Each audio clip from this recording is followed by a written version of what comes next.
গণ অভ্যুত্থান এটা বললেই হবে না। বাংলাদেশে ৭১-এর মুক্তিযুদ্ধ হয়েছে, ৭১-এর মুক্তিযুদ্ধের পরে ৯০-এর আপনার এরশাদ পতনের আন্দোলনকে কেন্দ্র করে একটা মিনি গণ অভ্যুত্থান হয়েছে। কারণ এই ২৪-এর মতো এই এরশাদের পতনের সময় এরকমের গণ অভ্যুত্থান হয়নি। কারণ এই গণ অভ্যুত্থান আপনি খোঁজ দিয়ে দেখবেন যে একেবারে মফস্বল লেভেল, উপজেলা লেভেল, ইউনিয়ন লেভেল পর্যন্ত ছাত্র, যুবক, তরুণ, সাধারণ মানুষ ইউনাইটেডলি আওয়ামী লীগকে ডিফেন্স করেছিল বিধায় আওয়ামী লীগের লোকজন কিন্তু চুপচাপ ছিল, অনেকে পালাইতে লেগেছে, নাও তো এটা হইতো না।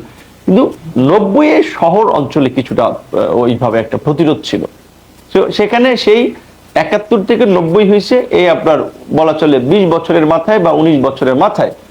দেন ৯০ থেকে এই ২৪ এই আপনার আবার ৩৩ বছরের মাথায়। কাজে গণ অভ্যুত্থান একটা রাজনৈতিক বক্তব্য বলা যায় যে গণ অভ্যুত্থান হবে, এই হবে, কিন্তু বাস্তবতা সেটা ভিন্ন।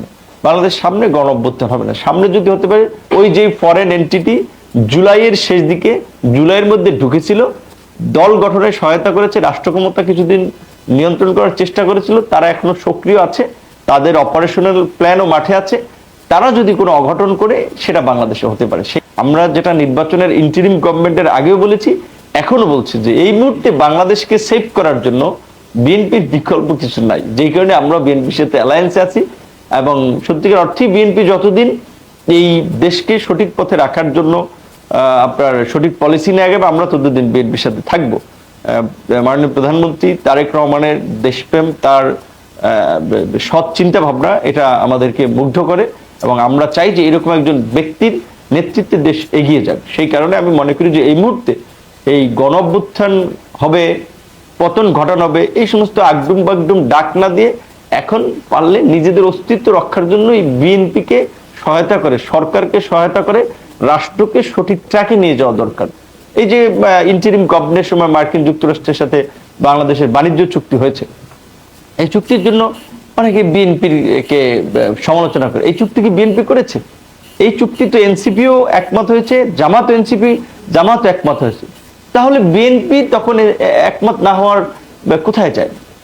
তখন নির্বাচনের আগের মুহূর্তে তো বিএনপি একটা পাওয়ার, মানে আপকামিং পাওয়ার পার্টি, তার অতীতে পাওয়ারে ছিল, তারা পাওয়ারের জন্য না হয় ধরলাম তারা কিছু জায়গায় ছাড় দিতে পারে। জামাত কিংবা এই যে গণ অভ্যুত্থানের মধ্যে দিয়ে গড়ে দল এনসিপি তো বিপ্লবী দল, তারা কিভাবে এটা কম্প্রোমাইজ করলো? এই দেশে ক্ষমতায় যাওয়ার জন্য দেশ বিক্রি করতে অনেকেরই দ্বিধা আসলে হয় না। এটার তো নমুনা সবচেয়ে যে যারা এত বড় বড় কথা বলে, সেটা আমরা মার্কিন যুক্তরাষ্ট্র চুক্তি নিয়ে দেখেছি। বিরোধী দল এত কথা বলে, এটা জুলাই নিয়ে আপনার এই যে জুলাই সনদ, গণভোট, এগুলো নিয়ে এই যে জেলায় জেলায় বিভাগে বিভাগে সমাবেশ করতে, কই তাদের একটা সমাবেশে তো মার্কিন যুক্তরাষ্ট্রের চুক্তি নিয়ে আমরা বক্তব্য দেখি না। এরকম অনেক ইস্যু আছে, ওইগুলো নিয়ে কিন্তু কথা বলে না। ওইখানে ক্ষমতায় যাওয়ার জন্য মানে সেজদা দিতে, মাথা বিক্রি করতে কিন্তু সবাই মানে একমত থাকে।